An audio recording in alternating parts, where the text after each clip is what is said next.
Hello students, I am Mukesh Kumar Sharma from CCA School. Welcome all of you in CCA online study platform.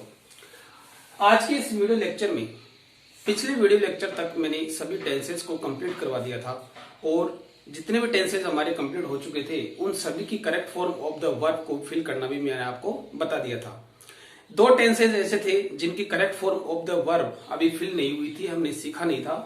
तो आज इस video lecture में हम दो tenses की correct form of the verb को fill करना सीख रहे हैं। और वो दो टेंसेस कौन से हैं? फ्यूचर परफेक्ट और फ्यूचर परफेक्ट कंटिन्यूअस। आज इस वीडियो लेक्चर में हम correct form of the verb को फिल करना सीखेंगे इन दोनों टेंसेस की। तो फर्स्ट ऑफ ऑल हम लेते हैं future perfect. Future perfect tense की correct form of the verb को फिल करने का जो मेथड है वो है बाई प्लस टाइम। सिर्फ आपको सेंटेंसेस में यही ध्यान रखना है कि जिस सेंटेंसेस में बाई प्लस टाइम अगर आपको दे रखा है टाइम क्लोज, तो वो सेंटेंस होगा फ्यूचर परफेक्ट टेंस का। और उसके बाद में हम बात करेंगे फ्यूचर परफेक्ट कंटिन्यूअस की। तो दोनों में कोई ज्यादा डिफरेंस नहीं है, आप इजी वे में समझेंगे। शॉर्टकट तरीके से मैं आपको ये correct form of the verb fill करना सिखाऊंगा। तो जितने भी मैंने सेंटेंसेस लिखे हैं वो दोनों टेंसेस के हैं और दोनों में क्या डिफरेंस है वो आपको मैं बताऊंगा।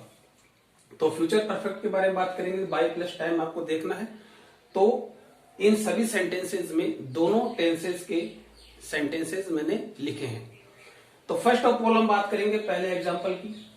सी blank cook food by evening. एक ही सेंटेंस है, उसमें आपको टाइम क्लोज दिख रहा है बाई प्लस टाइम। और हमने जो फ्यूचर परफेक्ट का जो एफर्मेटिव सेंटेंसेस का या नेगेटिव सेंटेंस का जो भी स्ट्रक्चर हमने पढ़ा था उसमें टाइम क्लोज दे रखा है अगर बाई प्लस टाइम, तो वो फ्यूचर परफेक्ट में हमने फिल किया था। इस सेंटेंस में आप देखेंगे she blank cook food by evening और ये सेंटेंस आपका यहाँ पे क्लोज हो रहा है, तो इसमें दे रखा है बाई प्लस टाइम। तो बाई प्लस टाइम को देखने से आपको पता चलेगा कि यह है फ्यूचर परफेक्ट का। अब आपको इसके स्ट्रक्चर पता होने चाहिए कि आई और वी के साथ हमने शैल है प्लस MB3 लगाया था और अदर सब्जेक्ट जितने भी थे उन सभी के साथ हमने विल हैव प्लस MB3 लगाया था। लेकिन मॉडर्न इंग्लिश में मैंने आपको बताया था कि आई और वी के साथ भी आप विल हैव प्लस MB3 लगा सकते हैं, तो सेंटेंस आपका करेक्ट माना जाएगा। तो हम इसमें दोनों देखेंगे। तो सी आपका सब्जेक्ट दे रखा है, तो ओल्ड मेथड के अनुसार जो भी हमने ग्रामर में जो जितने नियम रूल्स पढ़े हैं उन सभी के साथ आपको विल हैव प्लस MB3 या आप यहाँ पे विल हैव प्लस MB3 लगाएंगे। आई और वी के साथ भी आप विल हैव का यूज कर सकते हैं। तो she blank cook food by evening, ये है हमारा बाई प्लस टाइम, यही आपको देखना है। तो इसके अंदर हम हेल्पिंग वर्ब का मिलेंगे विल हैव और कुक की थर्ड फॉर्म क्या हो जाएगी? कुक्ड। तो हमारा आंसर क्या हो गया? Will have cooked. तो पहला सेंटेंस कौन से टेंस का हुआ? फ्यूचर परफेक्ट का। सेकंड देखते हैं, Ravi blank make a toy by end of this week. तो ये रहा आपका बाई और ये रहा एंड ऑफ दिस वीक, ये है टाइम।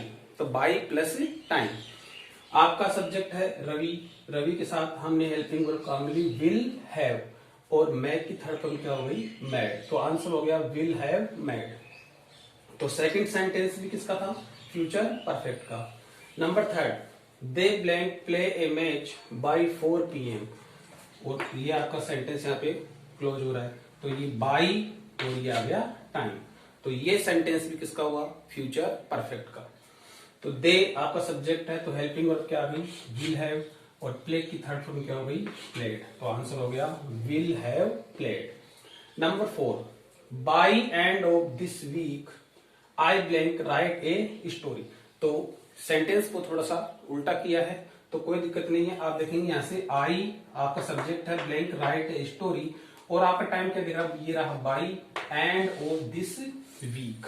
तो बाई प्लस टाइम को पहले दिया है और सब्जेक्ट को बाद में दिया है, तो इसमें कोई घबराने वाली बात नहीं है। आप कैसे भी इसको मैनेज कर सकते हैं।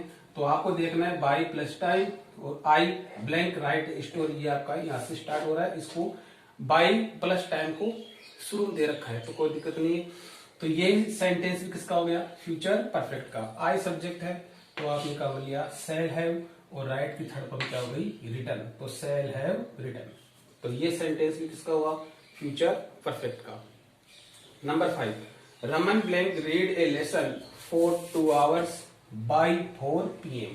यही हमें समझना है, इस कॉन्सेप्ट को समझना है कि इसमें दे रखा है आपको फॉर प्लस टाइम और बाय प्लस टाइम। यही इसका मेथड है किसका, फ्यूचर परफेक्ट कंटिन्यूअस का। जिस सेंटेंस में सिंस फॉर में से एक और टाइम आ जाए, यानी सिंस और टाइम आ जाए या फॉर और टाइम आ जाए, लेकिन कंडीशन क्या रहेगी कि इन दोनों के साथ में बाय प्लस टाइम भी आना चाहिए। अगर ये दोनों चीजें आती हैं किसी सेंटेंस में तो वो सेंटेंस किसका हुआ, फिर फ्यूचर परफेक्ट कंटिन्यूअस का। दोबारा बताऊंगा आपको कि सिंस फॉर प्लस टाइम ये आना चाहिए, फॉर प्लस टाइम या सिंस फॉर टाइम, और उसके साथ कंडीशन ये है कि इन दो इसके साथ में बाय प्लस टाइम भी आना चाहिए। अगर ये दोनों चीजें किसी सेंटेंस में आती हैं तो वो हो जाएगा फ्यूचर परफेक्ट कंटिन्यूअस का। नंबर 5 जो सेंटेंस हमारा उसमें देखिए, Raman blank read A lesson for 2 hours, तो ये आ गया फॉर, ये आ गया टाइम। तो सिंस फॉर में से एक आया यहाँ पे फॉर प्लस टाइम। आगे देखिए बाय 4 PM, तो इसमें कंडीशन दोनों हमारी मैच हो रही है कि सिंस 4 प्लस टाइम और बाय प्लस टाइम यदि किसी सेंटेंस में आता है, दोनों चीजें किसी सेंटेंस में आती हैं तो वो सेंटेंस होगा फ्यूचर परफेक्ट कंटिन्यूअस का। अब स्ट्रक्चर के अनुसार हम इसको फिल करेंगे। आई और वी के साथ shall have been plus main verb की फर्स्ट फॉर्म प्लस आईएनजी, और अदर सब्जेक्ट्स के साथ will have been plus main verb की फर्स्ट फॉर्म प्लस आईएनजी, ये हमें फिल करना है। तो नंबर 5 में रमन आपका सब्जेक्ट है, तो आगे आपकी helping verb will have been, और रीड में आपको आईएनजी ऐड करना है तो हो गया रीडिंग। तो इसका आंसर हो गया will have been reading. Number 6, I blank learn music for 6 months by the end of this month। तो आप देखेंगे 4 प्लस टाइम और by प्लस टाइम, दोनों चीजें मैच हो रही है सेंटेंस में, तो ये सेंटेंस भी किसका हो गया, फ्यूचर परफेक्ट कंटिन्यूअस का। अब आपका सब्जेक्ट है I, इसके साथ में आप काम ले रहे हैं शैल हैव बीन, ये आपको यूज करना है, और लर्न में आपकी जो मेन वर्ब है उसमें आपको आईएनजी ऐड करना है, तो हो गया learning. Answer shall have been learning, ये आपका answer. Number 7, he blank write a book for 10 days by the end of this week. तो यहाँ पे देखेंगे 4 प्लस टाइम और बाय प्लस टाइम, दोनों चीजें मैच हो रही हैं, तो हो गया सेंटेंस किसका, फ्यूचर परफेक्ट कंटिन्यूअस का। सब्जेक्ट आपका है ही, इसके साथ आपको यूज करना है विल हैव बीन, और राइट आपकी मेन वर्ब है, इसमें आपको आईएनजी ऐड करना है, तो क्या हो गया राइटिंग। तो answer will have been writing. Number 8, I blank stay at my uncle's house for 2 weeks by the next Monday. तो 4 प्लस टाइम और बाय प्लस टाइम, दोनों चीजें इसमें मैच हो रही हैं, तो ये सेंटेंस किसका हो गया, फ्यूचर परफेक्ट कंटिन्यूअस का। सब्जेक्ट आपका आई है, तो शैल हैव बीन, और स्टे आपकी मेन वर्ब है, स्टे यानी ठहरना, उसमें आपको आईएनजी ऐड करना है, तो हो गया स्टेइंग। तो शैल हैव बीन स्टेइंग। तो दोनों मेथड आपको मैंने बताया इस वीडियो लेक्चर में, future perfect plus future perfect continuous, दोनों बिल्कुल इजी हैं। एक में बाय प्लस टाइम, वो तो हो गया फ्यूचर परफेक्ट, एक में सिंस 4 प्लस टाइम में से एक प्लस बाय प्लस टाइम, दोनों चीजें आपको एक सेंटेंस में अगर मिले तो वो होगा फ्यूचर परफेक्ट कंटिन्यूअस का। तो आई होप आज का वीडियो लेक्चर आपको बहुत ही पसंद आया होगा, और इसी के साथ हमारे सभी टेंसेज प्लस इन सभी की correct form of the verb का टॉपिक बिल्कुल कंप्लीट हुआ। अगले वीडियो लेक्चर में हम नया टॉपिक लेंगे एक्टिव पैसिव का, लेकिन उसके लिए सबसे ज्यादा जो कंपलसरी है वो है सभी टेंसेज के स्ट्रक्चर और उनकी हेल्पिंग वर्ब आपको अच्छे से आने चाहिए। फिर इजी वे में हम एक्टिव पैसिव का वो टॉपिक जो है आराम से कंप्लीट करेंगे। Thank you.